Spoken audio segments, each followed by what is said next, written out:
Pit na, pit na. Alisa, tumlakaw na ko. In-start ni mag-recording ba? I-minimize. I-minimize niya. Kanang kanira makita. Ha? Wala pa. Wala mo. Ingon man, magawas mo nang naos in Jano dia. Hello everybody. Mana mo na. Ay mo na ko na na. Taara. Wata na nang diri. Dami dito. Pareho na gina. Oo. Diri na mo lingkod. Pasa ni lagi. Wala. Dapat ako.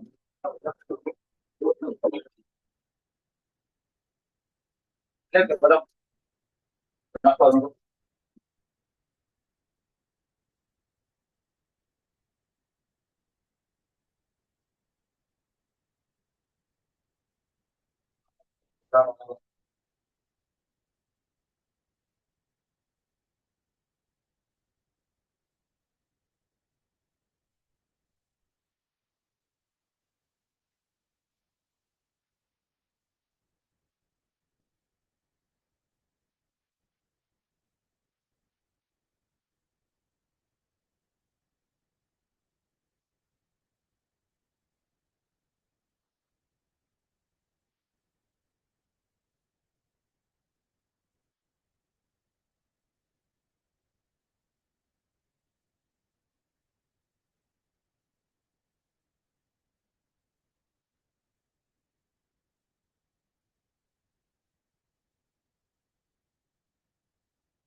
Apa?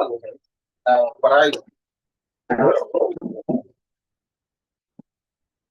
gawas na ako in Jano. Kita ang recording ha. Tama.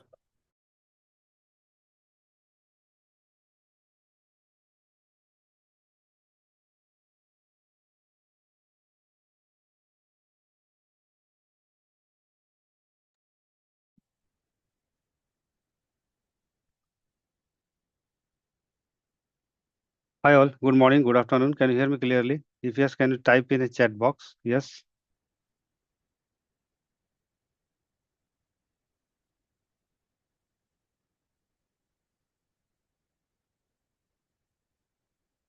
Yep. So we can start the session now. Give me a moment. I'll share my screen.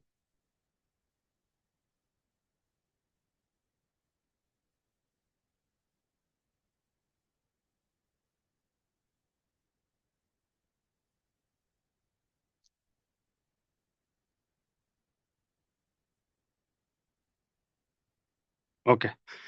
So like as we have highlighted earlier as well in the community that this is the 2 days boot camp, and in these 2 days boot camp, basically we are going to cover from basic to little advanced. Okay, so like at the very high level, definitely like it is not possible to cover everything in the 2 days.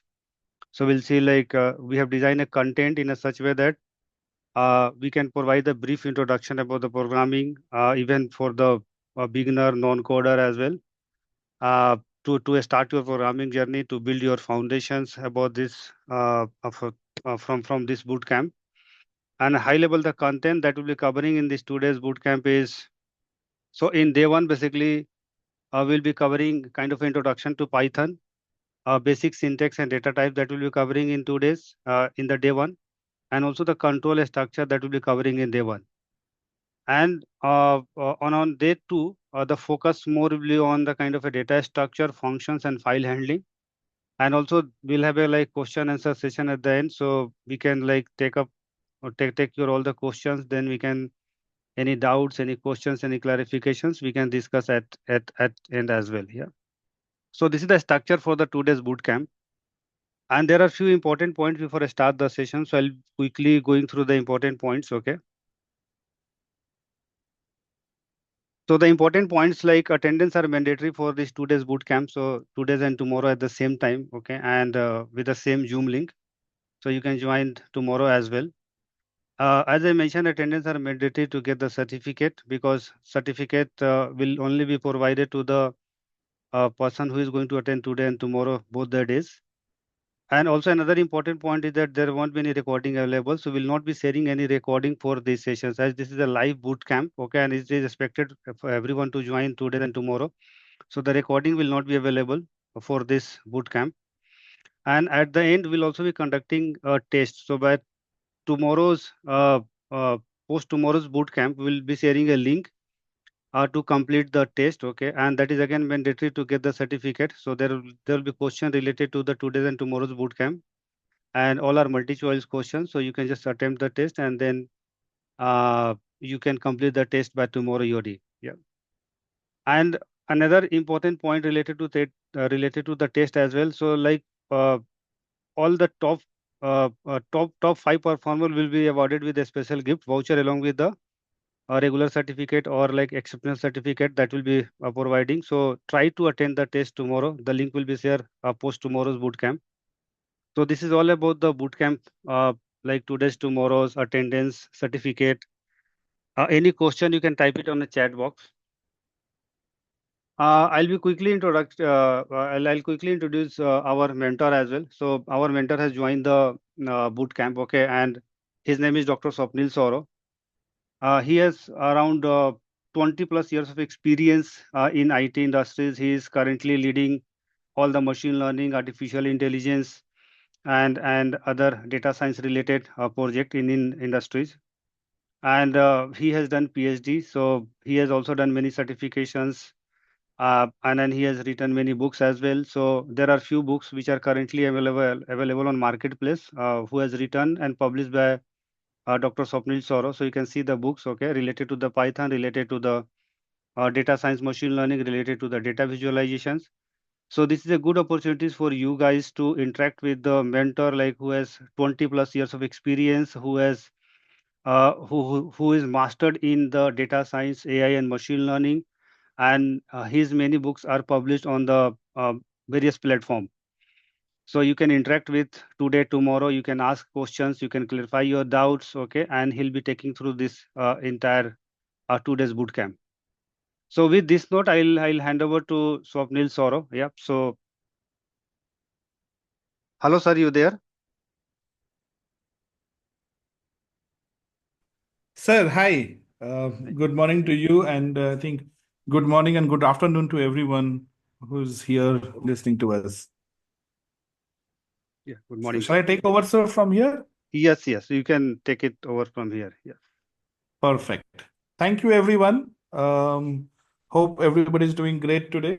Um, so first of all, I think congratulations to all of you for taking this first step. Of course, this is the first step, right? Long way to go, but you have taken the first step and first step in the right direction. For next 2 days, my job here is to expose you to Python as much as possible. So I'm going to do a lot of stuff, okay, to show you how Python can be used for various stuff. I'm sure some of you may have some programming background, or some of you may not have programming background at all. It doesn't really matter, okay? Python is so easy and so comfortable programming with that. It doesn't really matter, whether you have any experience or not, okay? So I would suggest all of you to please focus onto the screen, okay? Because that's where the magic will happen, right? I'm going to do the programming. I'm going to show you, okay? I'm going to show you in front of you, okay? It's going to be a hands-on session, right? So you don't worry about. Can you hear me? Something happened. Yeah. We can hear you, sir. Yeah. Okay, Yeah. perfect. So yeah, so as I said, I'm going to do hands-on and show you how Python can be used. So stay focused, okay? stay connected, and if any questions, you can put it in the chat. I'll be more than happy to answer. But as I said, as Santosh sir also said that we have limited time, and keeping that in mind, okay, I'll be giving you as much as possible to take home. Okay, so I'm going to share my screen. Um, okay. Okay, I hope my screen is visible. The first website that you need to understand is Python. Okay, so Python is a freely available tool. Okay, you don't have to pay anything to download, install, and use Python. And all the tools that I'm going to recommend are all free tools. Okay, so this is the homepage of Python, python.org. Okay, if you can remember, great. It's not difficult to remember, isn't it? Python.org. And if you don't remember, just type Python in Google, and the first link that it will take you, I'll show you, will be python.org. Now, why Python is so popular? Okay, the reason Python is so popular, because see the line here, that lets you work quickly, right? The code that you're going to develop is much faster compared to, let's say, your Java or C++. It's much faster. It can integrate with different systems. So if you already have some application built in different languages, it can talk to Python without any problem. On top of that, it's easy to learn. You don't need to have any programming knowledge. If you have it, great. If you don't have it, also great, because it's not going to put you in any disadvantaged position. But yes, as with any computer skill, practice is more important. Okay. Now,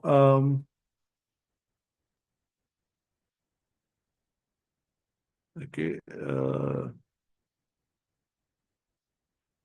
Yeah. So, is it possible to remove annotation if you can from your end? I'll do that. Yeah. Give me a Yeah. moment. Yeah, sure. So, yes. So, this I is the home page. I think, sir, you Sorry. can remove annotation from your end. Yeah. Just No, but can we block it? Is it possible to stop people from doing it? I have cleared the annotation. no, no. Okay. If you go on the host tool, okay, then there is an option to stop annotation. Yeah. Can Okay. you see that option? I don't see host option, so I'm not sure if I'm the host. Okay. I can clear it, so no worries. Next Okay. time if something happens, I'll can. Sure. Okay. Sure. Perfect. Okay. So as I said, the first thing that we need to use is this download option, right? So you have download, and based on the machine that you're using, whether you are using Microsoft Windows or Apple Mac or any version, right? You can download it. So depending upon your version, you can choose. If you are using Windows, you can click on Windows. And right now, the latest version that is available is 3.13.1. Okay. I have been using it for a long time, so I might not have this latest version. I will be using older version. But if you already have Python, great. You don't have to install it. If you do not have Python, you can install this latest version. I always recommend to always work with the latest version. Okay. So you can download this latest version and work with it.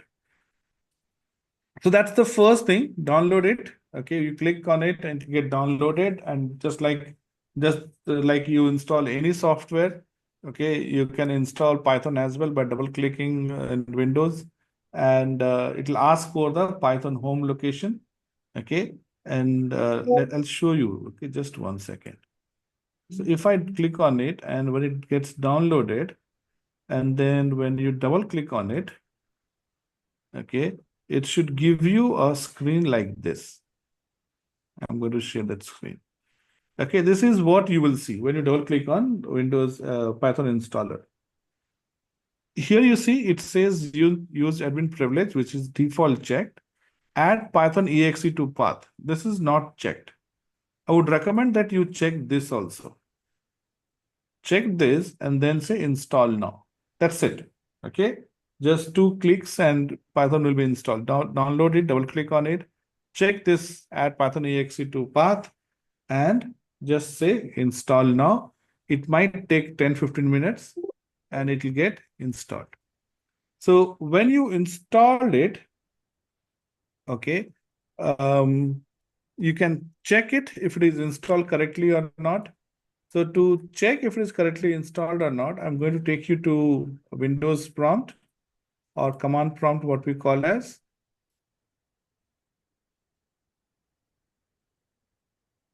Okay, let me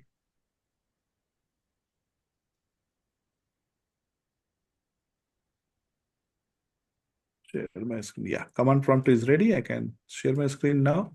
Yeah. So this is a command prompt, right? Okay, in run, you put CMD and command prompt will open.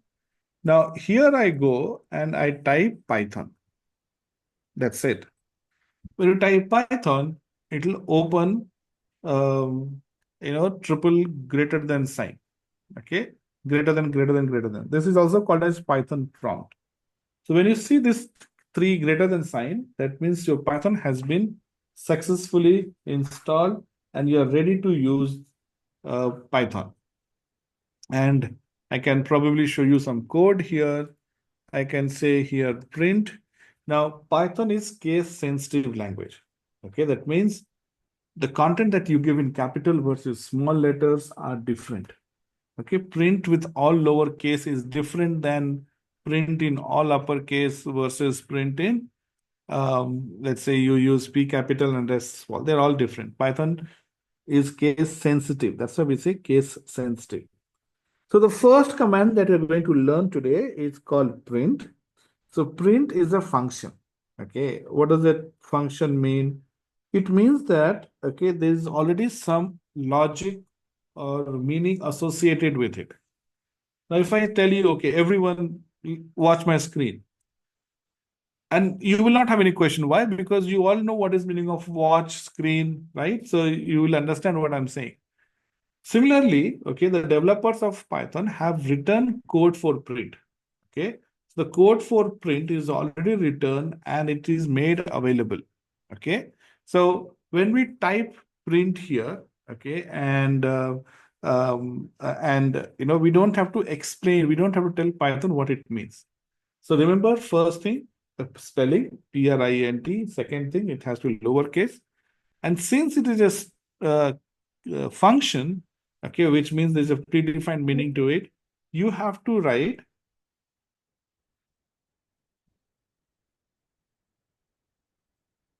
lowercase and uppercase. Sorry, closing bracket and opening bracket. So functions are always followed by the simple bracket, open and close. Okay. And inside this is whatever command that you want to give to Python goes inside this bracket. Now I want to multiply 5 with 3. So I'll say 5 into 3 and I hit enter. So see, it gave us output as 15. So, and then again, after giving the output, it gave us this Python prompt. Now here again, I can give something like print. Okay. Now I'm giving quotation. Now I'm giving quotation here. And I say hello. And close the quotation, close the bracket. So here I did not give quotation. I simply gave 5 into 3, okay, within the bracket. But here I'm giving a quotation inside the bracket and I'm giving hello. Now let me run and see what happens.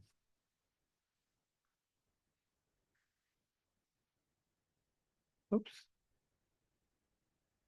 So you see, it printed hello exactly as it is.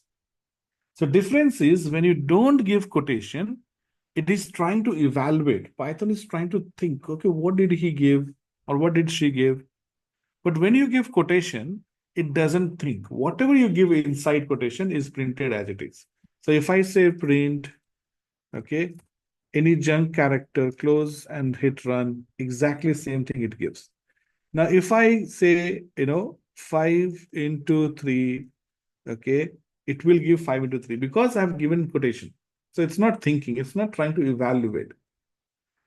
And you can combine two things together. I mean to say, if you can say print, Okay, and I'll say 5 into 3 equal to, and then I closed it. So this is what we expect here is that Python should print exactly same thing, isn't it? Now I give comma here and I say 5 into 3 and I close the bracket. So these are called parameters. The values that you pass into the brackets are called as parameters. So far we've been giving only one parameter, right? 5 into 3, hello, this junk character, these are all one parameter. In this case, we give two parameters. How do you know we give two parameters? Okay, we give two parameters because we have this comma here. Comma is used to separate multiple parameters. So when you see one comma, it means there's something on the left, there's something on the right.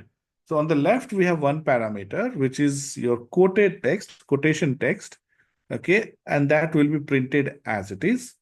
After quotation, okay, there's no link between this one and this one, okay, they're totally different because the moment you put comma, they become different. 5 into 3 is without quotation, and now when I hit enter, okay, you see, you get 5 into 3 equal to from quotation, and comma will give you one space. Okay, comma will give you one space, and 5 into 3 is evaluated as 15. Right? So now everybody has done one program. Congratulations. Now, programming on this Python prompt is difficult. Okay, it is time consuming, and initially, when you want to learn, this is best because you want to see the output immediately after you type the program. So this is great. But in long run, okay, when you, let's say you kind of master Python and you want to focus on the problem, this can be distracting, right? You don't want to see the output after every line. You want to see the output after writing 10, 15 lines or 20 lines of code. So Python prompt is not the best way to do.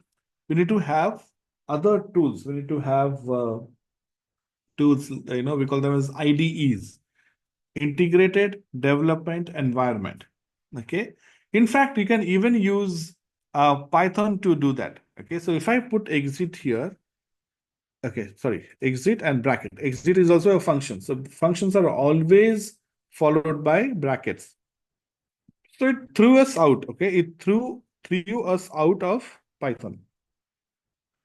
Now, let's say I open a notepad. Okay. And in notepad, I'm going to write a program. Okay. So I'm going to say here, num1 equal to 54, num2 equal to 34. And now I'm saying print area of given rectangle is. Okay. And then I give num1 into num2. Okay, simple program I have written. So what did I do first two line? Okay, these are definitely not functions, right? Because functions are always followed by bracket open and close. So here, obviously, I did not give open and close. So this is not a function, correct? First two line, not a function, but obviously print is a function. So here I've said num1. So num1 becomes a variable. Okay, what is variable? Variable is a text that will have some value. And since we call it as variable, the value can change. So I'm saying num1 equal to 54 here. And later I can say num1 equal to 74. Right? So in line number 1, I'm declaring num1 as 54. So num1 will remain 54 until line number 3. The moment you switch to line number 4, num1 is going to be 74. Maybe in this program, I can even print and show you that. So I'm going to say, now the value of num1 is, okay, and let me put num1. Okay. So here I should get 54 into 34. But here it should give us Okay, I didn't close the bracket. I need to close the bracket, right? Where's the closing bracket? Okay, here I should get 74. Okay, so how do you run a file written in Notepad? So first I need to save this file, okay, with an extension .py.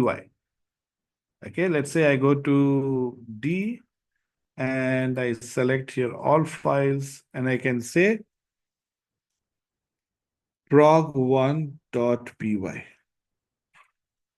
prog1.py, that should be the file name. And now I put in quotation, okay, so that it will, Notepad will not add .txt by itself, okay? That's why I have not put, I put it in quotation. So prog1.py, remember, prog1.py, and I'm putting it in D drive, okay? So I'll click on save. Oh, there's already prog1, so that prog1 will be replaced, okay? So let it replace. So now this notepad is saved as python prog1.python or py. Okay, great. Now let's go back to our command prompt. Okay, here we were here, right? Now here I'm going to say Python. I'm not going to hit enter, but I'm going to give the name of the file, okay, with complete path.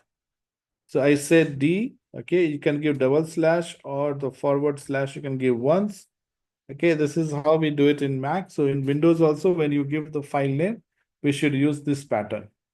So Python, okay, D:, okay, and prog1.py was our file, isn't it?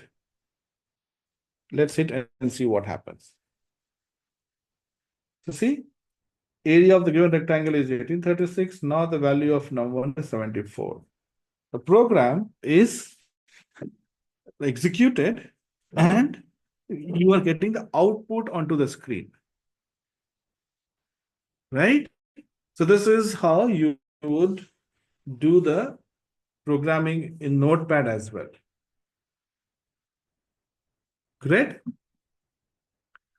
Now there are other companies like PyCharm and other companies that they develop editor, okay, especially for Python. And my personal favorite is PyCharm, but you have Visual Studio Code, VS Code, you have Collaborate, Google Collaborate, you have Jupyter Notebook. Okay, these are all different tools of writing Python program. Okay, the one that I will recommend is of course number1, but you can choose whatever you want to. Okay, let me take you back to the code. I hope it's clear so far. Any questions so far? Okay, you can put it in the chat and our team will respond. Yes. Yeah. Any question, you can put it in the chat box also. You can raise your hand. So we will unmute you and you can ask directly question to sir. Yeah. So are you listening us? Can you hear us clearly? Can you type yes in the chat box?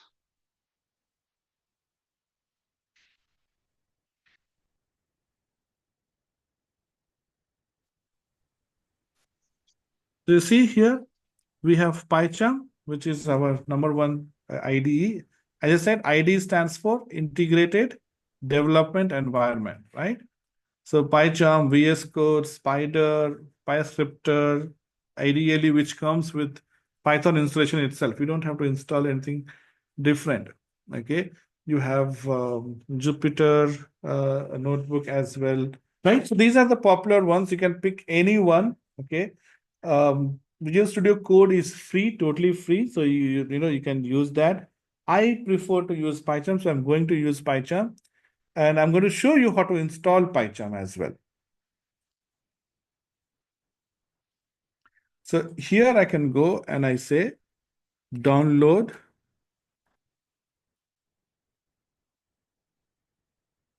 PyCharm, right? You can say PyCharm, Python for Python, whatever. It'll take you to a website of JetBrains. So JetBrains is a company that develops PyCharm tool. Okay. So PyCharm is a product made by JetBrains. Nice. So you go and click on this download PyCharm. Okay. Now, when you click on this download uh, uh, PyCharm, okay, it will take you to the JetBrains website. And if you scroll down, you'll see something called the PyCharm Community Edition. So here, this is your professional edition, and this is your community edition. Professional edition is for someone who's developing Python project for profit, right? If you run a company, for example, okay, and you are building Python project and you want PyCharm. So PyCharm says that, okay, since you are going to make money from the product, you pay us as well. But community edition is for anyone who wants to learn Python. We are here to learn Python, so we don't have to install the enterprise. You can download and install community edition. And community edition is totally free. Okay. So if you need to download PyCharm, you download the community edition, which is totally free. Of course, Pratima, okay, you can work without it. I've already shown you two ways, right? You can use it on Python prompt, or you can write a program in Notepad and run it, right? I've already shown you, okay, how you can do it without installing any other software. Correct? Make sense, Pratima boss? I meant, will IDE work without? No, ideally will not without will work without Python. You need Python, okay, because ideally is the editor. Okay, it needs Python to work. Okay, so you need Python, right? Okay, so you download PyCharm.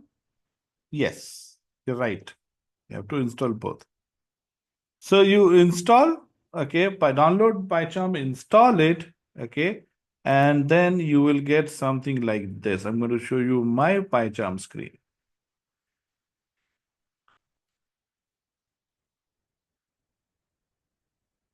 Right? Now, when you install it, by default, it will look different. It will probably have black color background. It will have lower fonts. Okay, I have changed it myself. You can customize your PyCharm download. Okay, you can change the font. You can change the background color. You can change, okay, multiple edits you can do. I'm comfortable in whatever you see on the screen. I'm going to use it. But as I said, don't worry about the tool that you use, because Python learning is independent of the tool that you use. So whatever we are going to learn holds true for any editor. Okay. So don't worry too much about editor tools. Okay. They're all there to enable you learn better, right? Okay. It's nothing to do with the Python learning itself. So yeah, I'm on PyCharm editor. And let's do a program here. Okay, so I want to write a program where okay, I'll take your name and then I'll greet using your name. Okay, so I say something like name equal to input. So while we are trying to work on PyCharm, I'm also going to introduce you to another another function called input. The purpose of input is to read a value from the user. So anywhere, okay, any situation or any kind of programming need where you need to read or get users value from outside world, you have to use input in Python. Input will get you, okay, will help you to, um, you know, get value from the user. All right. So how does it work? I'm going to show you here. Okay, so let's first print name here. So name is a variable. Okay. Now the name variable, I want user to give us. Okay, I want user to give us.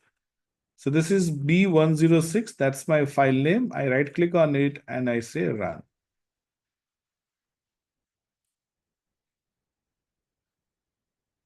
What happened? Your program is already running. program is already running. Great. But why is it not, stopping? Because it is waiting for us to give value here. Okay. Now I can stop it by clicking this red button. I can forcefully stop it. I go here and let me write another line of code. Print, let's start or something. And now run it again. So what happened? Let's start is printed, done. And now it's waiting because input, right? Input will take the value from the user. Now, input can work without any argument, right? Remember, we spoke about the value that you pass to print is the argument. It's called argument.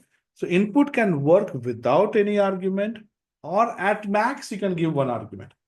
Print can take any number of arguments. We have seen print with 2 arguments so far. We will see with 3, 4 also in near future, but print can take any number of arguments. But input can take either 0 or 1, maximum of 1. So here you see the problem here is, since we have written the program, we see the code, so we know that, okay, we are expecting it to write name. But when somebody else is using your program, they will not know your code, isn't it? They don't need to know the Python code. It might be difficult for them to know what to enter. So I'm going to give a value now here, but next time I'm going to probably add some comment there. So see, input, I typed input. So it took input and assigned it to variable called name here. Just like in the previous example, we assigned value 34, 35, 74 to num1, num2, num1. Here I'm assigning value from the user, whatever the user gives, to name. So that way, name has a value called Saurav in this case. Now, okay, as I said, this is not very helpful, right? You can add one argument. Okay, it can be a helpful text. I can say enter your name. Okay, now when you run it, it makes more sense, right? Because as a user, now you know, oh, okay, I need to enter my name here, right? So I say, okay, I'll say Saurav. And I'll probably add some more text here saying,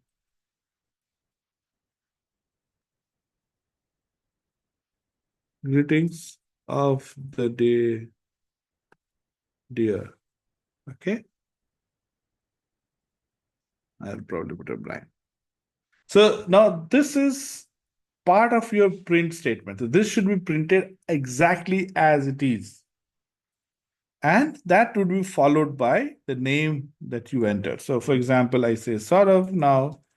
Now you see it says greetings of the day, dear Saurav. Right? So this is how you can read the input from the user. Okay. Now I want to write a program to find, say, area or let's do circle. So I'll read radius, and based on radius, I'm going to find area of a circle. Okay. So what is area of a circle? Pi r square. Pi into r square. R square is radius square. So we don't know the radius, so we'll ask user to enter radius. Okay. So I'm going to say here,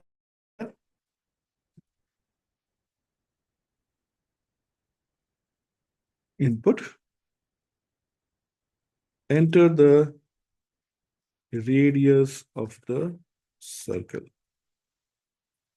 Enter the radius of the circle. Right? If I run it, the program will stop. Right? It'll stop. Stop to get the input from the user. Right? And once you get the input from the user, now let's create another variable where we are using it to calculate the area. So pi is 3.14 into radius, okay, into radius. Okay, pi into radius square, isn't it? So pi into radius into radius. And now I'm going to say print area of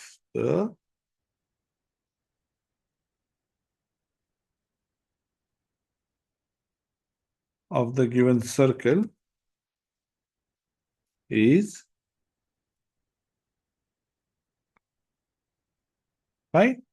area. Let's run and see what happens. Okay.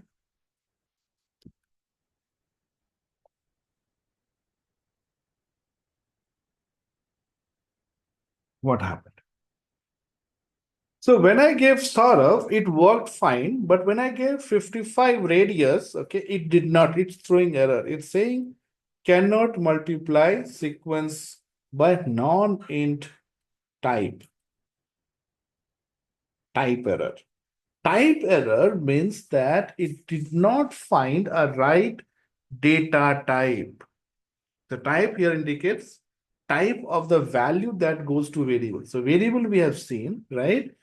And the type of the variable is dependent on the data type or the type of data that we pass. Okay. So what kind of data are we going to need here? We are going to need numeric value. Okay, we are going to need numeric value. So at a very basic stage,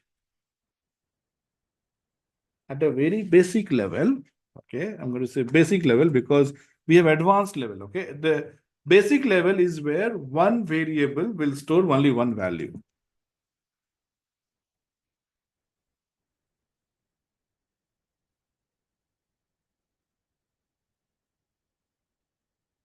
But when you say advanced data type, okay, we're talking about data types like list, tuple, which can store more than one value in the same variable name. So variable name will be single, but value it will have will be more than one, right? So we call them as advanced data structure, advanced data type. Okay, but right now we are focusing only on single one, isn't it? Single value. So what happens here, okay, in basic data type, you have values like string, okay, we write it as str. So these are, okay, these will store all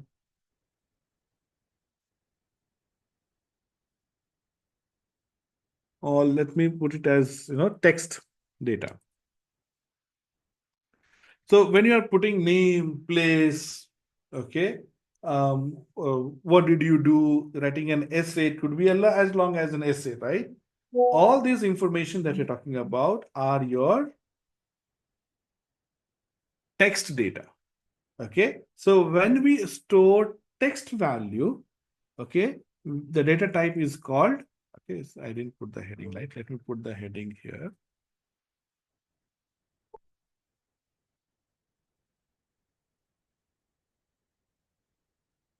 So when you are storing a value, you need to be careful about, listen to this carefully. When you store a value, you need to be careful about the kind of data that you are storing. Okay, because there are some restrictions for the data type. Can I use addition? Can I use multiplication on, let's say, numeric data? No. I have my first name, I have my last name. Can I multiply first name with last name? No. So when you talk about text, you of course can't perform arithmetic operation or mathematical operation. But if they are numbers, 5 and 10, can we apply multiplication on them? Yes, of course, isn't it? So data type is very important to understand what kind of operations you can perform on the data or not. Okay, so I need to perform text. So string is okay. But if I don't need text, if I need to deal with numbers, so numbers can be integer, which is int, or it can be float.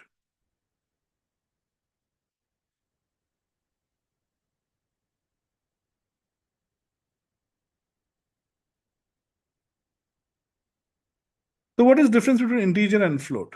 Integer numbers are numbers without decimal values. Okay, and floats are numbers with decimal values.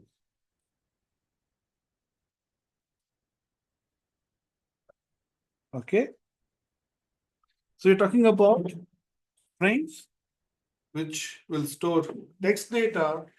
We're talking about integer, which will store numeric data. We are talking about float, which will store numeric data, but with decimal. Integers are without decimal, but both will have positive and negative numbers, right? So in this case, if you talk about the example could be minus 55, 0, 96. These are all examples of your integer value. Okay, float value could be minus 55.0, right?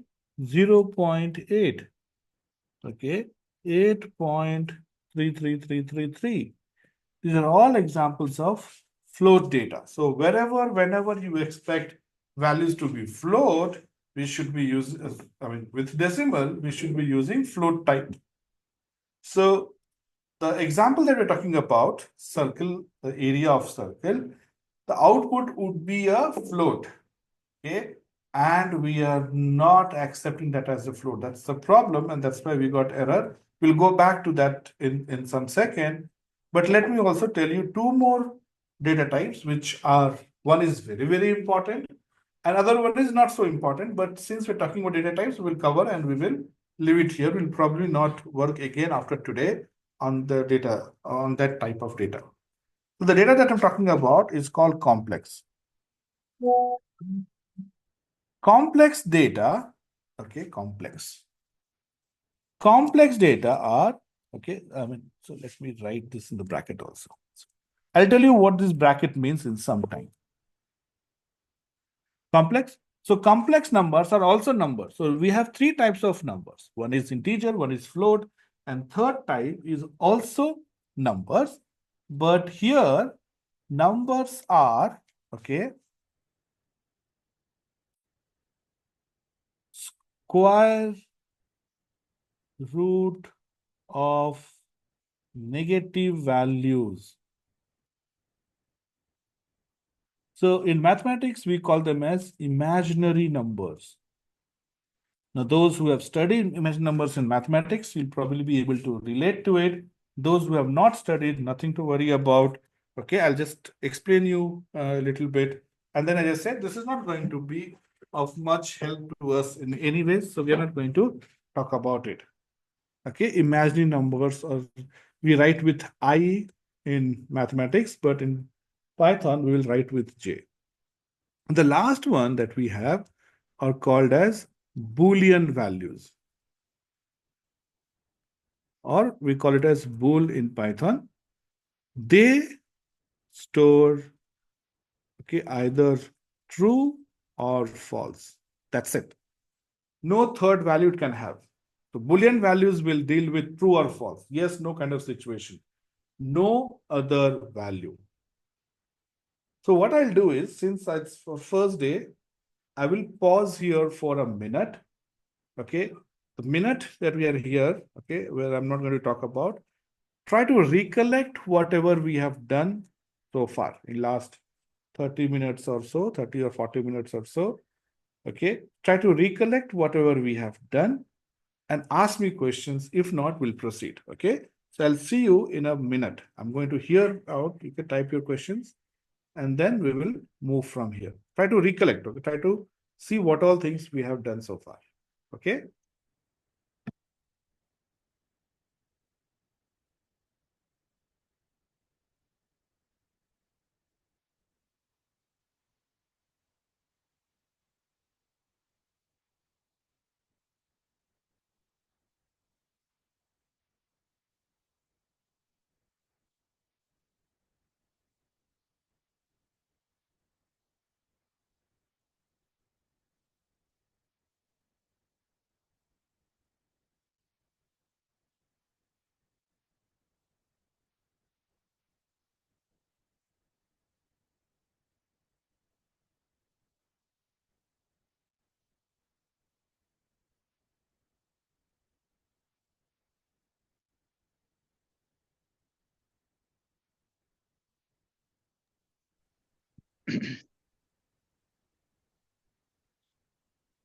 Yeah, so the question has been raised in a chat. So sir will just take this question up. Yeah.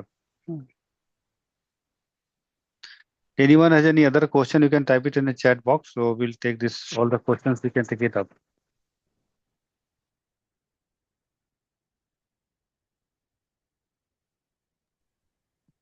So Priyanshu says, I want to know how, no, Priyanshu, okay, so first is Stephen, right? Yeah, Stephen has raised some questions, sir. Yeah. So knowing SQL basically makes it easy to learn Python. See, if you know any programming language, SQL, C, whatever, it will make it easy. Okay, but SQL is for accessing database, right? It has its own set of properties. Now, for example, if you talk about data types itself, right? In SQL, probably you have 30, 40 types of data types. In numeric itself, you'll have 20 data types, isn't it?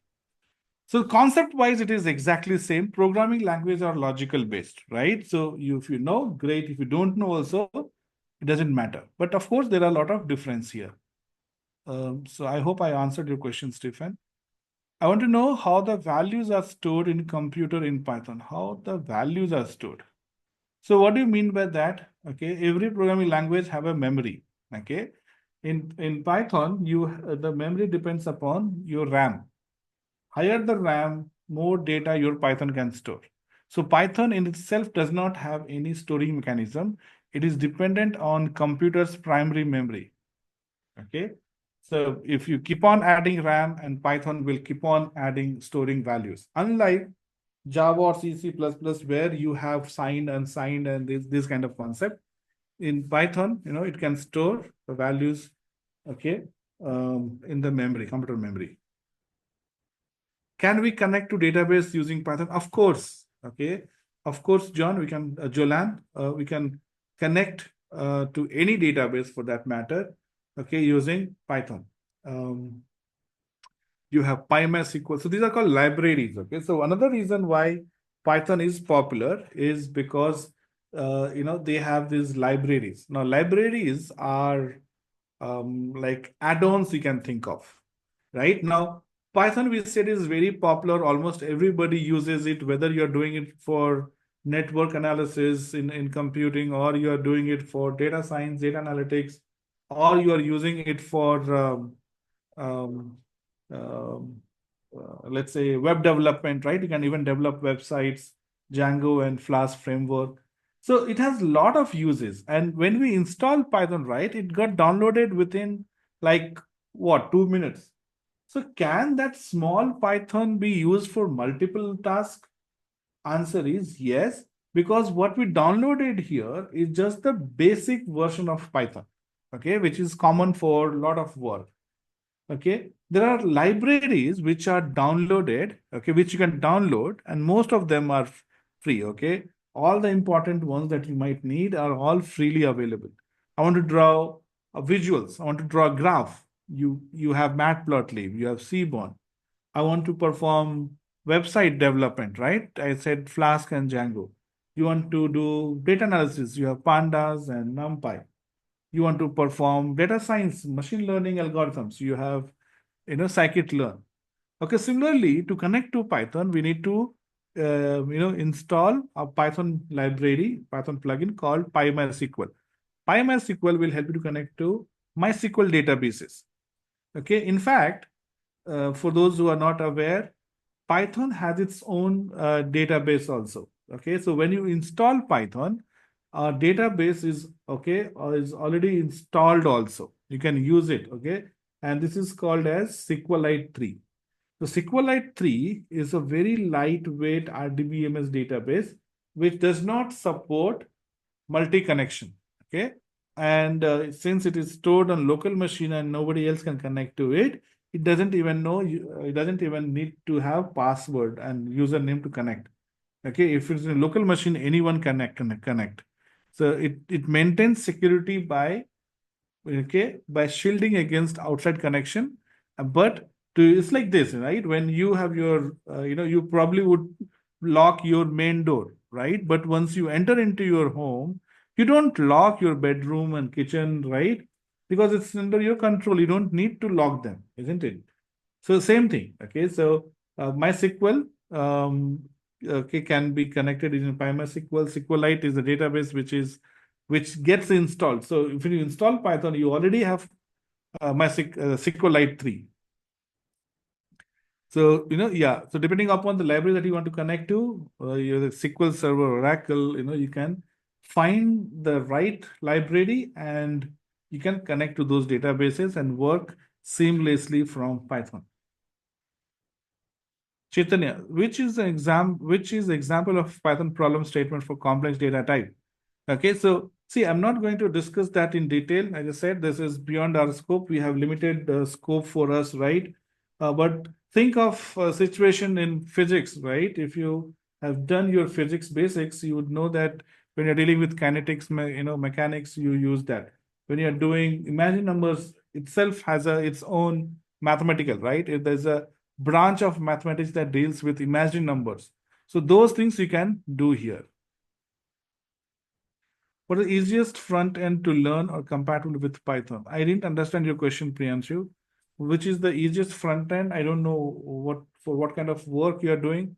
Okay. You can develop UI applications also using Python. Right? And it can integrate with other things as well. You can integrate Python with Java, you can integrate Python with .NET also. So whatever you use, you can integrate with Python. Python itself can be used to create UI applications. Okay, great. Thank you. Those are fantastic questions. Okay. Is integer in Python 32-bit? That's what I'm saying. It does not, the question from Kathleen, right?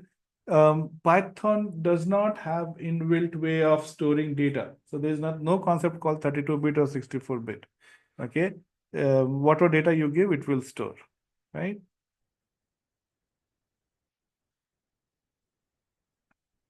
Yeah. Why don't we prefer? We do prefer Python, and that's why it's very popular. Okay. The first choice of programming language, okay, for any kind of application is Python itself. Okay. So we do have, if you Google and see, not just our most popular programming language in the world, it is Python.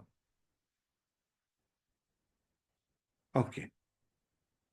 Let's continue. Okay, so we spoke about different types of basic data type, obviously, right? We will talk about few more tomorrow, but for now, let's stick to this here. Now, great. Now, let's say here I have taken input from the user.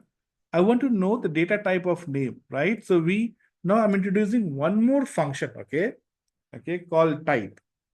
Type will tell us the data type that you have it. So if I say print and I say data type of name variable is, and I say comma, and I say type of name. Okay, so type is a function. Okay, now let's run it. And at the same time, I'll copy and put it here. Okay, radius. After radius, I'll say data type of radius variable. Radius variable is, okay, type of radius. Let's run it and see what happens. Okay, enter your name. I say Saurav. Hit enter. So see, data type of name variable is class integer. Oh, sorry, class string, right? So everything in Python is treated as class and objects. Okay, so class for now, assume that class is like a group. Similar items are grouped. Okay, so the group is called class. But when you use it, we have to use a specific class. We call that as object. Okay, so we will discuss it when we go into class and object. For now, as I said, remember class as a group. Now, in this case, you see, string is represented by str. So whatever I have written in the bracket, these are the class names. This is how Python, remembers this. So string, what we call string, is stored as str. Integer is int. Float is float. Complex is complex. Boolean is bool. Okay. So in this case, it is string. Obviously, we have data, text, So it says str. Great. Now let's see what happens to numeric. I say 44. When I say 44, you see, the data type of radius variable is a string. 44 is not string. It has to be integer or float. Why is it saying in string? Because we are taking the value from the user. Now, user, how do you know what value user is giving? User can give whatever, right? User can give 44. So you can't predict, you can't understand user mind. So what we do is, based on our programming program, okay, if we expect user to enter integer, let's convert it into integer. Okay, so when I say name equal to Saurav within quotes, okay, it is able to implicitly convert the data type to string, implicit conversion, because it knows, okay, Saurav is this. Same thing it did, okay, with 44 also it did same thing, implicit conversion. We call it as implicit conversion. But no, we don't want string. We want it to be integer. So I need to explicitly convert. Explicitly, ignore my spelling. It may be correct or wrong, doesn't matter. Explicitly convert into integer or float, okay? It could be float as well, right? Now, what did I do? I put a hash here and I've written this. Hash is a way to write comment in Python. Hash is a way to write comments in Python. Hash indicates that whatever you see after hash are not for program, not for computer, not for Python. It is for us. It is for people like you and me, okay, the users of the program, to understand what it, the comments, okay? So Python will ignore. Computer, when I run this code, right, these things will be ignored. Okay, when we write our program, these things will be ignored by Python. So it's like notes that you make, right? So I'm making a note here. So I made it just now I made a note that these are called as explicit conversion. I'm going to explicitly convert, okay, a string, which is 44, into integer. So I'll say here radius equal to int of radius. So we also have functions. Okay. Okay. So here also see I put a triple quotation. Now triple quotation are used to create multi-line text. So I'm creating a multi-line text, but I'm not using it. It is as good as making notes. So you can make notes using triple quotation, but if you are using triple quotation, you have to start and end. Okay, so notes can be within the triple quotation. But if you're writing one line note, you can use hash. For hash, you don't, I mean, for one line, you don't need to have closing and opening quotation. You can just put hash. So this green part that you see here is also a note. I'm making a note for ourselves. Okay, Python is not going to touch. Python will not enter into this. Will ignore whatever you want. You can write it here. So I'm saying we also have functions to convert into above data types. Okay, so if I want to convert into integer, I will use int of. I want to convert into string, I'll say str of. I want to convert into float, I'll say float of. Same spelling that is in the bracket, okay? If you are using Boolean, you can say bool of. If you want to convert into complex, say complex of. Very easy to remember, right? Okay, if you remember the data type, we have functions with the same name. Easy to remember. Great. So here I say integer of, right? Integer int bracket and you put radius. Okay. Now I'll put here one dot and I'm going to copy this and paste it here and I'll call this as 2 dot. Now let's run and see what happens. So I'm going to give Saurav here. Okay, so great. Saurav is string. Now I'm going to give 44. So now you see 44 was string, but since we converted into integer, Now it became integer.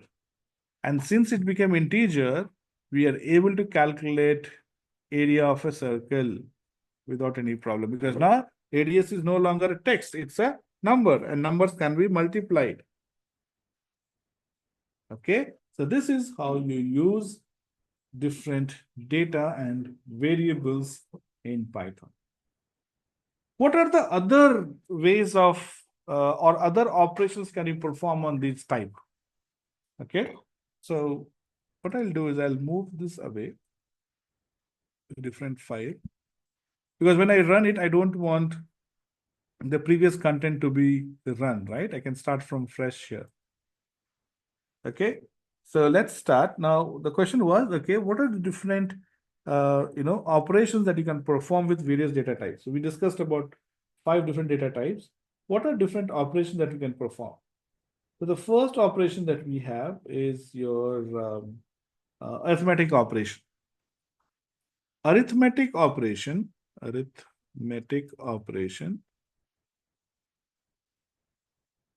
okay, can be performed, okay, using on numbers, right? On numbers. So your numbers are your integer, float, and complex. So let's say I have num1 and num2. In Python, you can declare multiple variables in same line. When I say num1 comma num2, I want to give 33 comma 55. Okay, and now I want to perform addition. So I can say num1 plus num2.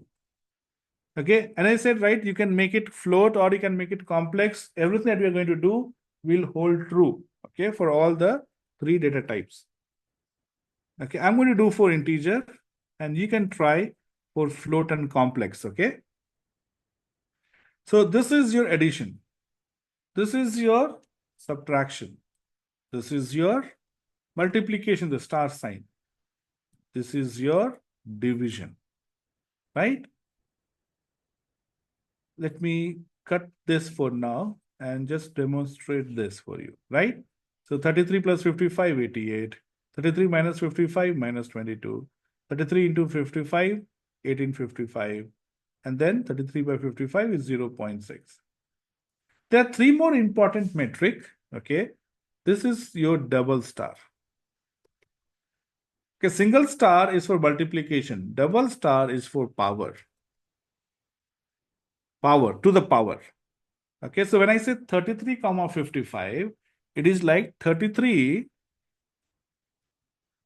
okay, to power of 55. So it is 33 on top, you write 55. So it is 33 into 33 into 33 into 33, 55 times. Very big number. Okay, similarly, you have, okay, double integer sign. Sorry, double division sign. Double division, okay, which is also called as your integer division. Okay, you will only get the integer part. So when you divide it, you got 0.6. Double division will only give you 0. It will not give you point, it will not give you 6. Nothing after decimal. Okay. And last one that we talk about here is your percentage. Though we write percentage, but it is not percentage. It is called modulo.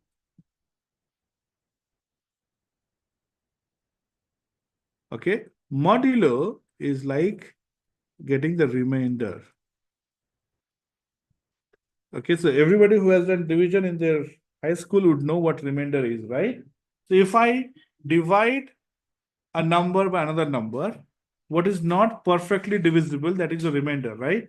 If I divide 33 by 55, then what is remainder? 33 divided by 55, what would be the remainder? Who can answer it?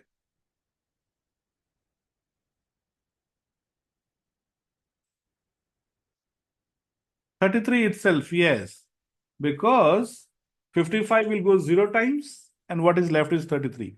If I do 55 by 33, if it is 55 by 33, then 55 will go by 1 time, right? And what is left is 22. So it will be 22, okay, if you divide 55 by 33. So this is remainder, this is your quotient or the integer division part, and this is your power, right? And you can run it and see here. You see, it can generate such a big number as well, Python, without any problem. So these are called as arithmetic operators. Now, if you have a string, right? Then what are different operations you can perform? On string, you can perform addition. So you can say hello, okay, plus, let's say I give space, and let's say plus, how are you? So you can add multiple strings using plus. So plus is playing the role of concatenation when your data type is string. That's why data type is important. When it is data type is string, plus act as a concatenator, not as a arithmetic plus. If it is number, okay, then it performs as a arithmetic addition. Now you cannot use a text and a number, right? So addition, when you are using addition, both the side, the value should belong to same type. You cannot have one string and one integer.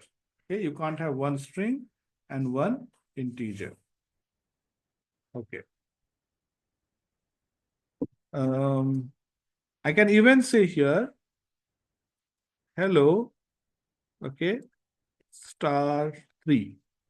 So I'm multiplying hello 3 times. Hello, hello, hello, hello. Okay.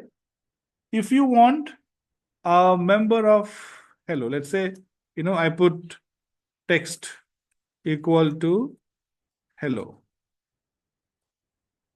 And I want first member. So remember, in Python, counting starts from 0. So when I say first member, I'm looking at 0th member. Okay. So first member is referred as 0th. In Python, counting starts from 0. So when I say print, and if I say txt1 inside the bracket, of course. So since this is without quotation, it will try to figure out the meaning of txt. Obviously, we have a variable defined with txt1, so it will print the value as it is. Okay, so it will print hello for us, right? But I don't want all the value. I want the first member only. If you want just the first member, you will say text1 square bracket 0. Square bracket is used for indexing. We call this as indexing, where you're reading the value from another value. So when you have string, and today we'll only talk about string, but tomorrow we'll talk about list. When you have string, list, okay, you can use indexing concept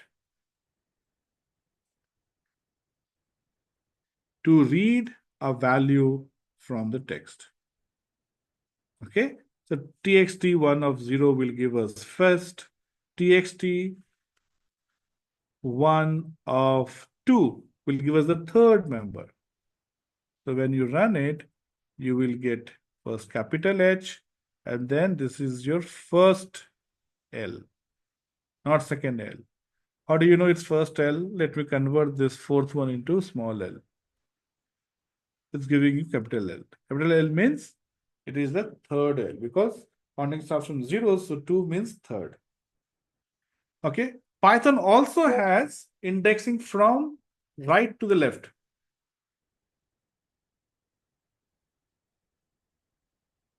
Okay. Backward indexing. You can also go from right to the left. Okay. So on the right side, okay, just like on the left, we have 0 as first position, 1 as second, 2 as third, 3 as fourth. From right to left behind, okay, a reverse indexing starts from 0, -1, sorry. -1 is last element. -2 is second last element. -3 is third last element. So if I need to print last element, which is O, I will say text 1 bracket, square bracket is used for indexing, always remember that, -1. Okay, so when you run it, you see, you get O. Now I want capital L. So capital L should be -3. Or if I make it -2, okay, so -2 will give us second member.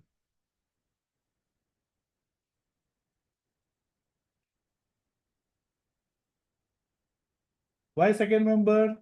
Because from right to left, it starts from -1. So -1, -2, okay, will give us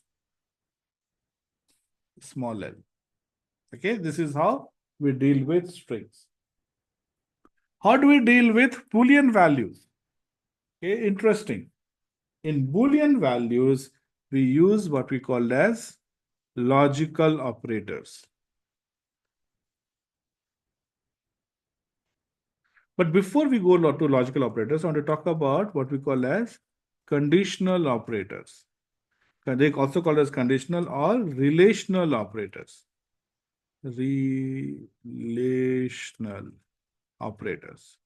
Relational operators, we look at the relationship between two values. And what are different relationships? Relationships are greater than, less than, greater than equal to, less than equal to, double equal to, okay? For equal to, and then this is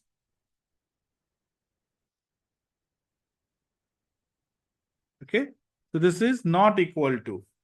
So if I have num1, comma num2, comma num3 equal to 5, 10, 5, I want to check, is num1 equal to num3? Okay. Is num1 not equal to num3? What I'm doing, I'm saying is num1 equal to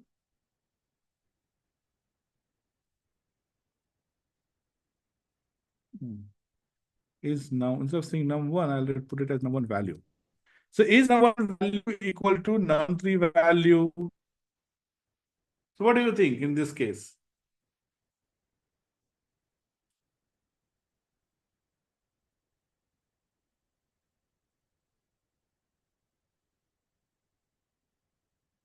It will always give you Boolean value. In this case, num1 is 5 and num3 is 5. Is 5 equal to 5? Of course, 5 is equal to 5. So this is going to be true for us. Is 5 not equal to 5? Obviously not, right? 5 is equal to, right? So not equal to will be false, right? So equal to will be true, not equal to will be false. Okay, similarly, if I say print num1 greater than num3, is num1 greater than num3? No, 5 is not greater than 5, isn't it? They're equal, they're not greater. So this will become false for us. Now, print num1 greater than equal to num3. Is num1 greater than or equal to num3? Yes, true. Why? It is not greater than, but we are asking for greater than or equal to. I'm okay if it is greater or equal to. Okay, so yes, it is definitely not greater, but greater than equal to will hold true because it is equal to, right? So the last one is going to be true.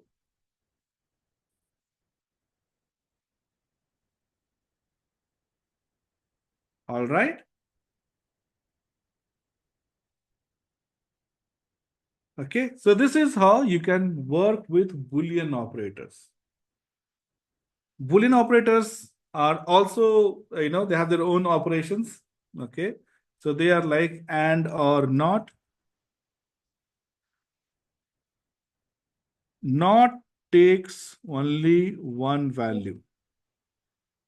Not true is false. Not false is true. Simple. Now you see, how does Python know that true or false is Boolean, not a string. Okay, so if you write true with exact same format, first letter capital and rest small. So true may T has to be capital. If you're talking about true, the first character T has to be capital and rests all small. So if first letter is capital and rest is small, it matches to the Boolean value true. That's how Python knows it's true. If I do it in different way, if I put all capital or lower or mix of capital and lower, it will throw error. It has to be all capital only. Okay, great. So talking about and, okay, if all conditions are true, then and gives true. Otherwise, it's false. Okay, so if one is true, other is false, it will be false. If both are false, false. Okay, so all conditions have to be true to be true.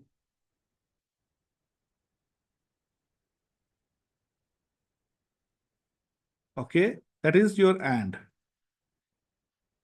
In OR, even one condition is true, it will be or will be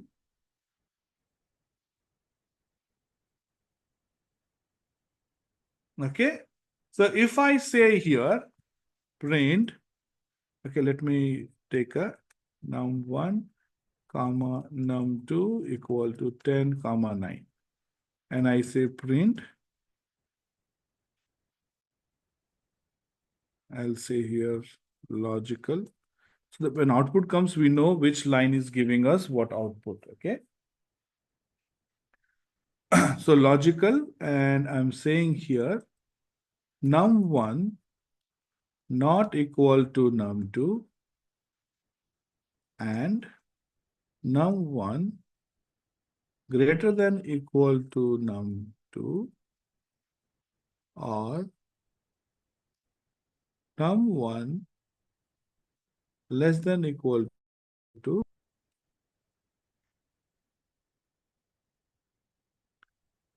Okay, makes sense? Now see what output it will give. Let's try to work with this and then we'll run it and see. Num1 not equal to num2. So num1 is 10. 10, is it not equal to 9? Yes, 10 is not equal to 9. True. Next, we will solve the next assignment. Num1, is num1 greater than or equal to num2? 10 greater than or equal to 9? Yes, it is greater than or equal to. Of course, in this case, it is greater. So it becomes true. Is num1 less than or equal to num2? Is 10 less than or equal to 9? No, it is false. So you get true and true or false. So just like in Bodmer's rule, okay, when you have multiplication and addition, you follow multiplication first, okay, in true and false, sorry, not true and false, and an or, first we perform and, okay, and then or. Or is like addition. Just remember in the back of your mind, or is like addition. So, okay, and is like multiplication. So when you have and or both, and is performed first. When you have addition and multiplication, both, first multiplication is performed. Here too, first and is performed. So true and true or false. We don't go here. We will do true and true first. So true and true is true because we said for and to be true, everything has to be true. Otherwise, it's false. So and is gone, leaving us with true. And now you have or false.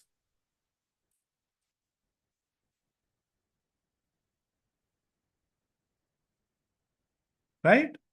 False or false, true or false? It is true, right? Because even if one value is true in or, it is true. So when you run it, this entire thing will give us true, right? So these are different operations that we perform in Python, and these operations are, of course, dependent upon the data types. That's why it's important to know what data are you using. Okay. Any questions so far? Are you able to understand? Is my pace okay? Okay, is this okay? You know, or are you finding it difficult to understand?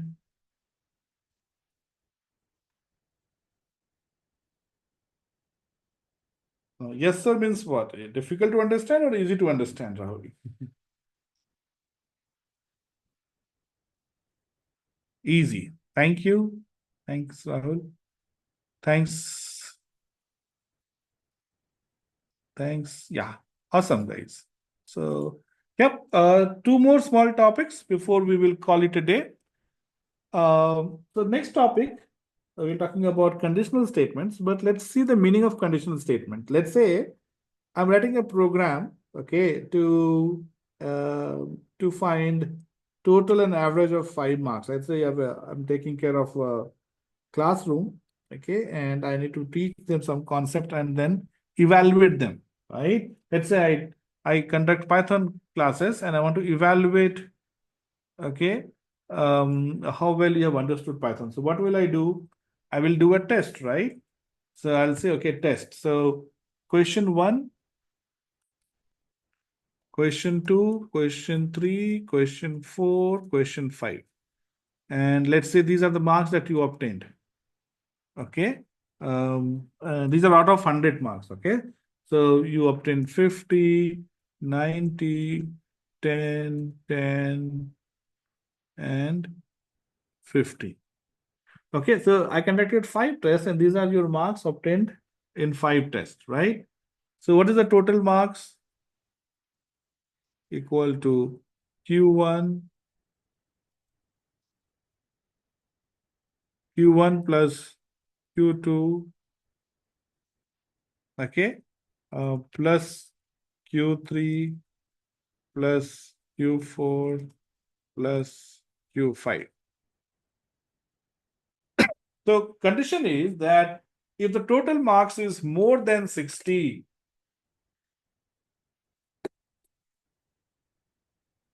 okay, so I can print it here, or I can print average also by total number of subjects. So of course we have 5 subjects, so I'm dividing by, okay, here. Now let's print it. I'm saying print you, okay, and now I can say you have scored total marks of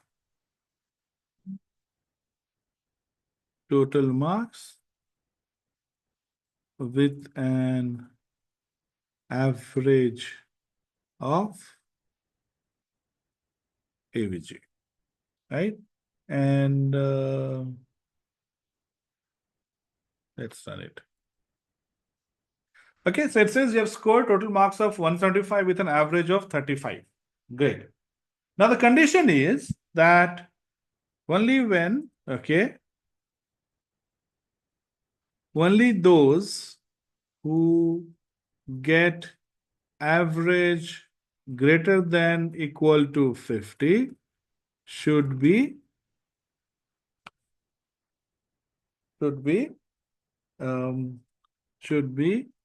marked as qualified, let's say.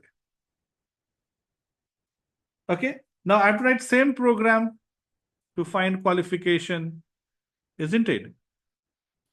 So here, okay, I'm going to say if, okay, see the qualified, okay, I can't be printing qualified for everyone. I can't be saying qualified for everyone. You have qualified. I cannot be saying that for everyone, isn't it? Because before I say you have qualified, I need to check the average marks. And only then I have to say you have qualified or not qualified. So this is where conditional statement comes in. If If what? If AVG is greater than equal to 50. Okay. Now see this. So far, we've been writing program, okay, from the first position. So far, we've been writing program from the first character. You cannot give a space before. The moment you give a space before, okay, PyCharm is already marked it as red, showing error. And when you run it, you get indentation error. Indentation means, okay, the space that you give before you write your first character. So far, we've been, or you have to write your program from first position. Now see, here, where is it? Here, right? Now I can give space here, doesn't matter. I can give more space here, doesn't matter. But in the beginning, you cannot give space. It has to be all same. Right? So what happened here?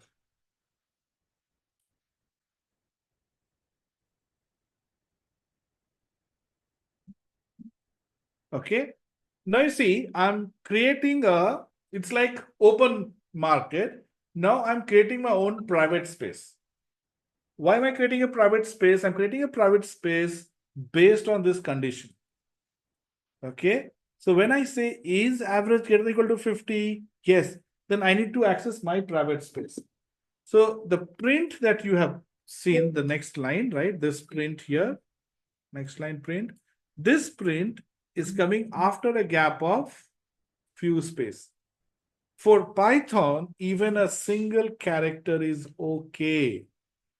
Okay, even if I give single character space, Python is okay with it. It will work. But generally, okay, we give at least a tab space so that, that's the standard, okay? Okay, that's the standard way of giving space, because when you give tab space, the gap will be visible. Sometimes when you give single space, right, the gap may not be visible. What Python says is at least one space you give me, and there's no limit to it. You can give 100 spaces also, nothing will happen to Python. Python says that just indicate with one space that you are doing recommendation, otherwise I don't care, right? But you can give so many spaces only in the first attempt, right? Or in the first line. This is your first attempt of getting into if block. So here we need to give some space. So what I've been saying is that you have a choice of giving the number of spaces for the first line, first attempt that you're writing inside the if block. From second line, you have no option but to follow same number of indentation space. So in the first line, if you give one single space, second also you have to give one single space, third also one single space. Okay, it becomes a mandatory. If you're giving 10 spaces or 100 spaces, it should become 10 or 100 from the next line onwards. Okay, so typically, as I said, we use tab 4 spaces, and you also use tab. So here I'm saying you have qualified, and probably I'll put one more line, say congratulations. So Python knows that since I'm giving a space here, these two print is part of your if condition only, not part of your main program, part of if condition only. So if condition is true, these things will execute. Now in this case, you see, average is 35. So obviously 35 is not greater than 55. So it has to give you, this error is not going to get executed, right? Okay. But let's say here you score 90 here also and say 80 here. And now when you run it, you see 65. 65 is greater than 50. So you have qualified. So it went into this because this condition became true. Okay, so if is the way to check condition, and if it's followed by a condition, if that condition is true, we have seen relational operators and we have seen Boolean operators. So it would be mix of these two only here. Ultimately, it has to result into either true or false, no third option. So in this case, first case, it resulted into false. We didn't go inside, door was locked. Now, second time, okay, it actually matched, right? So when it matched, then it will go inside and will execute whatever is there on the bed or in the this block of code, the if block of code.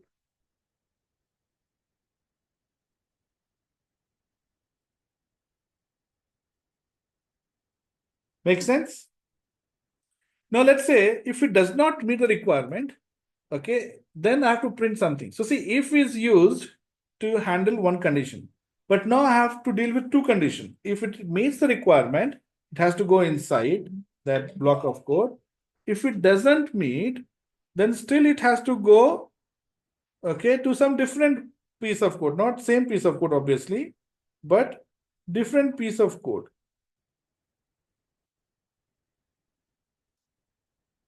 Okay, so what will I do? I'll have something called as else.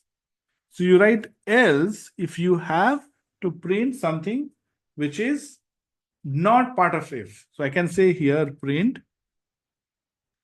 sorry, you have not qualified. Now if I make this as 10 again, and run it. Okay, so 35, so this condition becomes false. Went to else.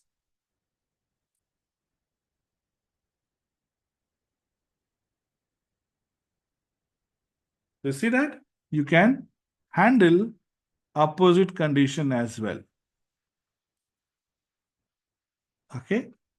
Now, there are situations where you might, okay, have to give more than two conditions. If only one condition, if. If it is two condition, if else, right? Simple. If it is more than two condition, right? In this case, I can give you grade. If it is more than 80, grade A, 60 B, 40 to 60 C, and less than 40 D grade. Now here we are dealing with four conditions. Okay. So now let's assign grade. Okay. Greater than 80, it is grade A. Okay. 60 to 80, grade B. Okay. 40 to 60, grade C.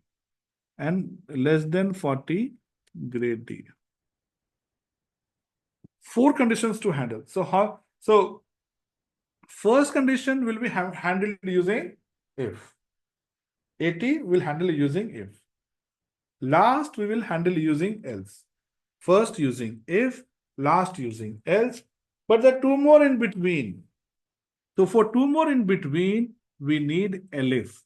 So if block can have multiple elifs, not just one or two, it can have multiple. So if you have to deal with 100 conditions, first one will be if, last one will be else, all 98 in between will be elifs. Okay, elif is like else if. Okay, so it should also have conditions. So let's see how we can do this in this case. I'm going to say if average greater than equal to 80. Then I'm going to say print grade A. Okay. Next, elif average greater than equal to 60. Grade B.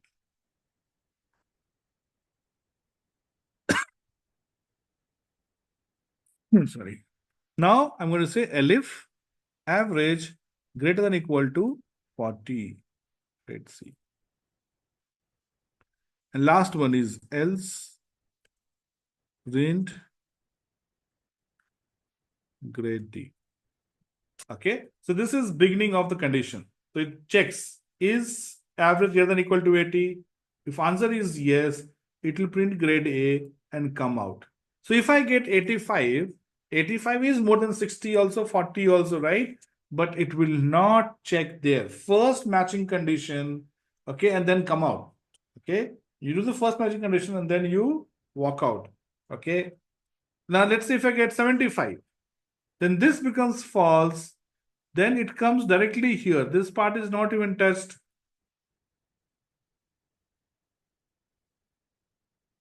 Correct? So this is how you can handle your if, elif, and else. As I said, elif is to handle multiple conditions, and program can have multiple conditions. If is always the starting one, else is always the ending one. And in between, you can have multiple elif. You can even have, what do you call nested elif. So if it is more than 80, then I can check if AVG greater than equal to 90, then I'll say print grade A plus.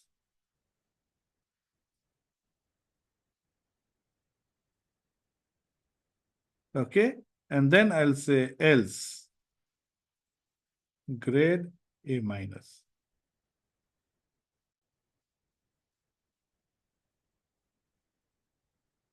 So first, let's say, okay, let's run it. How much is that? 35, okay. Let's make it 90, 90, 90. So you got 83. So when it is 83, this becomes true. It goes in, prints grade A, grade A. Now it's going to check here. Is it more than 90? No, it's not more than 90. So this condition becomes false. It goes inside else and prints A minus. Okay, that means this block is done. Job of this is done. Now it goes to second if here.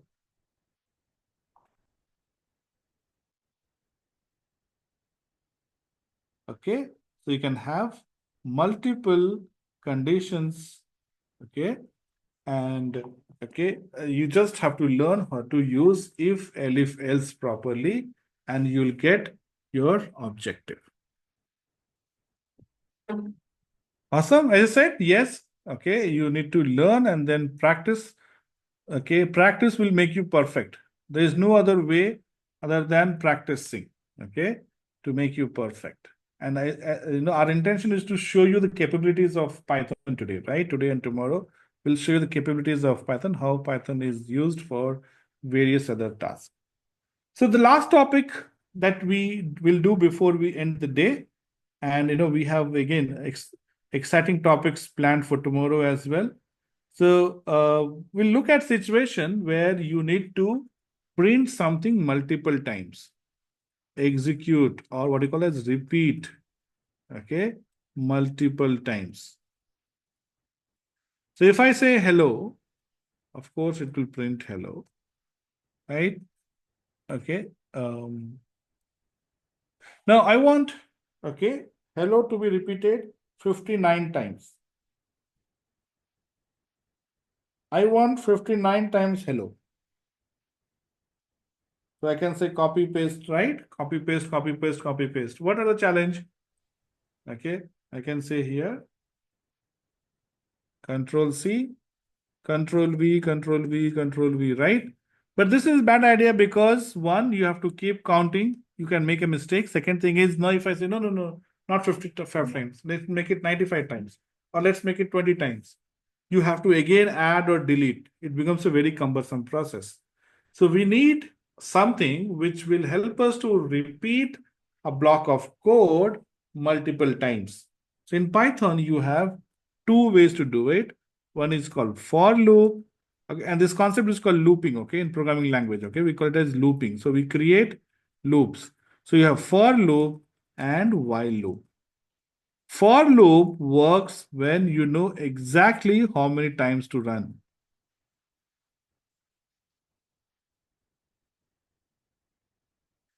Okay, so for example, okay, I told you I need to run it 50 times, 100 times. So if I have to run 50 times, 100 times, then it becomes, okay, then I need to use for loop. Then I need to use for loop because I know exactly how many times to run it, right? So for loop is what should be used. There's some situations where you don't know how many times. Okay, for example, I say, okay, Do it till the user says stop. So keep doing it till the user says yes, done for today. Let's stop it. So that is based on condition, right? So you can say first time also, or you might say after 100 times. So there is no fixed way to know when to stop, right? So while is based on condition. So if I need to repeat hello multiple times, okay, we use for. So because I told you, right, when you know exact how many times, I need to run 10 times, 15 times, 200 times, I times, j times, k times, variable one time, okay, we use for loop. So for loop is followed by for, and this is how we write for, followed by the condition that we have to put it here, right? So I'm going to say for I, okay, in range 0 comma how many times you want. Let's say you want to print 6 times, so say 0 comma 6. So to understand for loop, we need to understand what we call as range. Range can have, okay, start, stop, and step, 3 variables. It can have 1, 2, or 3 variables. So when range has 3 variables, okay, you need to start from 0. The counting starts from 0. Counting starts from 0, goes up to stop. Okay, less than stop, not equal to, up to. So if I say, okay, 6, it will go up to 5, not to 6. Okay, if I say 100, it will go up to 99, not to 100. Okay, starting is always inclusive, ending is always exclusive. Okay, if I say start from 0, it will start from 0. But if I say end with 6, it will end with 5 only. Ending is always one less. Remember this. So I'm going to say 0, stop. But by how much should you increase counting? Okay, counting should increase by step times. Okay, so let's say I write range. Okay, I say 100 comma 200. Okay, 100 comma 200 comma 20. So what values will you print it here? Tell me. So this will run first. One time it will run with 100 values. Starting is always including. Next is step, right? So 100 plus 20, 120. Then 140. Then 160. Then 180. And then nothing. Because 200 is equal to 200. It has to be less than 200. If I say 201, then I'll get 200. But if I say 200, it is going to stop here itself. So you have 100, 120, 140, 160, 180.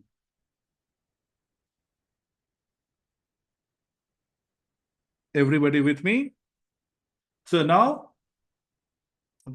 using this range, for loop will run how many times? One time where value is 100, 2, 3, 4, 5 times. This is another way of running 5 times. You can have range with just 2 values. So I say range, range 0, comma 6. This is what we have given, right? So here default, there's no step here.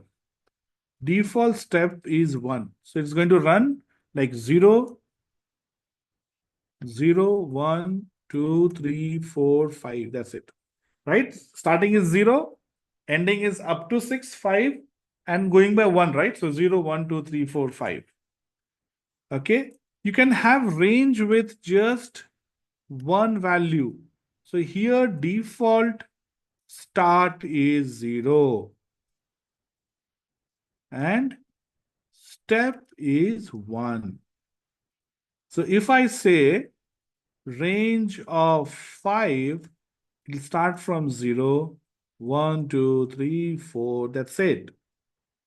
So in this case, I want to run hello 6 times. So I can simply say range of 6. And this hello should be inside for loop, isn't it? And here I'll print I value, comma, colon, let's say hello. So first I will be 0, colon, hello. Then 1, colon, hello. 2, colon, hello. 3, colon, hello. 4, colon, hello. 5, colon, hello. That's it. So 0 to 5, which means 6 times. So this is how you can run a block of code 6 times using for loop. Okay. So let's say I want to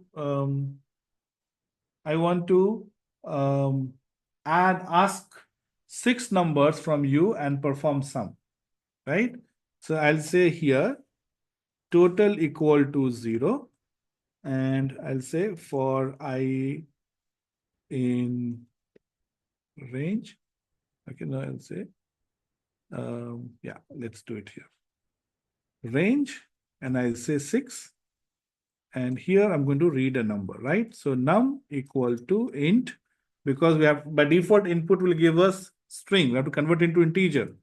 Input, enter the number, right? And then at the end, you can say total equal to total plus num, okay? Or you can also say here, this is same as, so when you are having same value here, right? Total equal to total plus num, you can remove one duplicate. So instead of equal to plus, you change the sign. You say plus equal to. So these two should be inside the loop. Outside, when you are done, you can say sum of given 6 numbers is, okay, total. Simple. Now when you run it, it says enter the number. I say 10. Number 20. Then 10. Then 20. Now 40. Okay. And now 30. Right? So you see 10 plus 20, 30, 40, 50, 90, 30. Okay. You got 130. Right? So this is how you can repeat a logic multiple times using for loop. Now, same thing, let's do it using while loop. Same logic we will do using while loop. So in while loop, as I said, we don't know how many times you'll be asked to run, isn't it? So every time, okay, we will ask the user, do you want to continue? Okay, or I'll say total equal to 0. And here I'll say continue equal to 0. Okay, and I'll say while continue, okay, not equal to -1. So when I say continue equal to 0, okay, so this condition will be true or false. This condition will be false, right? Because continue is 0. I'm checking with -1, right? So -1 means 0 not equal to -1, right? True. So it will go inside. And here I will write my logic. What? So typing again, let me write this logic. And I'll put one more extra stuff. Enter the number. Okay, I'll say -1 to stop. So it depends upon user. When will user enter -1? Right? So here we don't know how many times the program will run, right? So I cannot say 6 number here. As a sum of given numbers is, right? So I will run this program now. And you see, okay, it says enter -1 to stop. Now I enter -1. Okay, what happened? This num and this continue should be same, right? This is different variable. This variable should be changed. So what I'll do, okay, I will check the condition. If num equal to -1, then cont equal to -1. else. Okay, total equal to none. Okay, so I'm checking the value of num. And if it is -1, that's when the count should be -1 and we should stop. If it is not, then you add to the total value. Okay, so now if I say -1, stopped, right? 0. Right? Now if I keep running it, I say 10, 20, 30, 40, -1. So 30 plus 30, 60 plus 40, 100. It stopped because we gave -1. So while, okay, is used when you don't know how many times the user may want to run. But you need to have an idea about what condition. Okay, when would the user say that, how will you know that user doesn't want to continue anymore? So that logic is built in while. If while condition is false, then it will not go inside the loop. If the while condition is true, it will keep entering. This will keep on running from here till here. The moment this condition becomes false, that's when you stop and you come out. Okay. So with that, we have come to end of today's session. Okay. I think everything that was okay we had on the list, we have completed. Any questions before we wrap up? Yep. So now it's open to all, like any question from anyone. You can also raise your hand so we can unmute, and then you can ask questions directly, or you can type it in the chat box. So any question from anyone or whatever we have covered so far, any doubts, any clarification that is needed from anyone? Okay, good. None.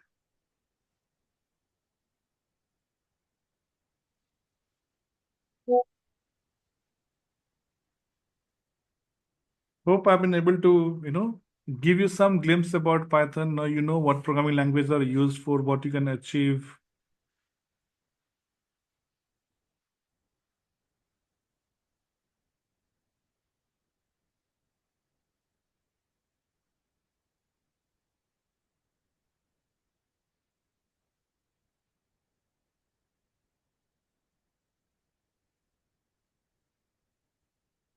So I think we'll wait for 1 more minute to take any questions from anyone. Okay, and if anybody wants to share anything, so we can also unmute, we can share.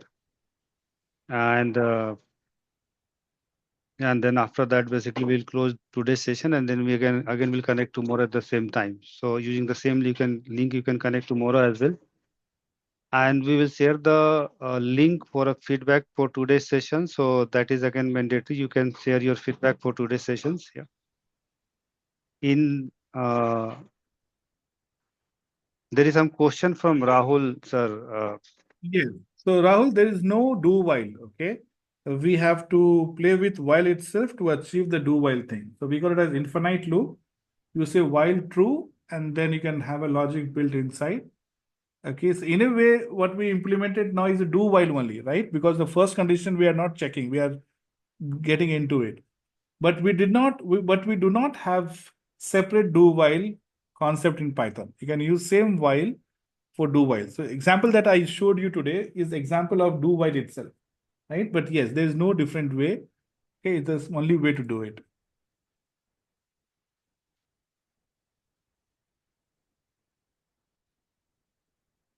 Okay, so I think there is no any further questions. So with that note, I think we are good to close this today's session, sir. Yes, thank you so much, everyone, and hope to see you all tomorrow same time.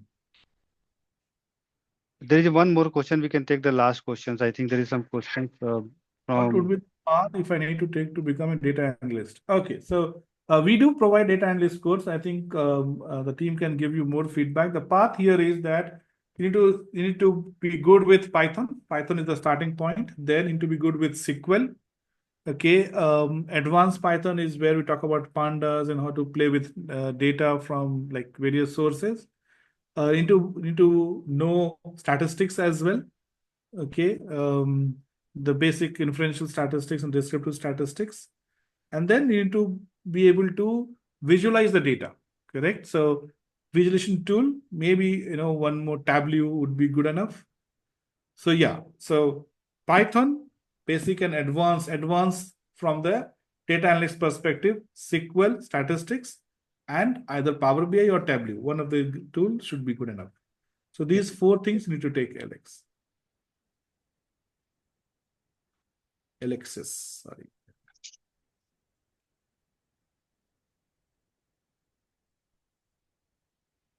Awesome.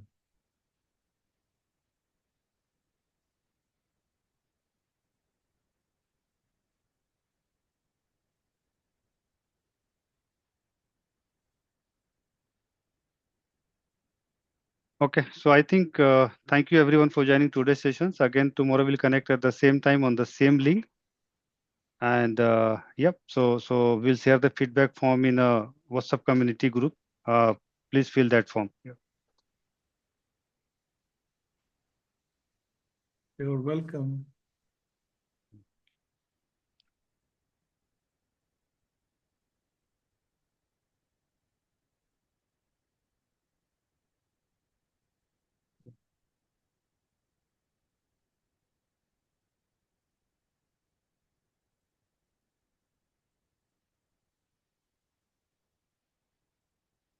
Yeah.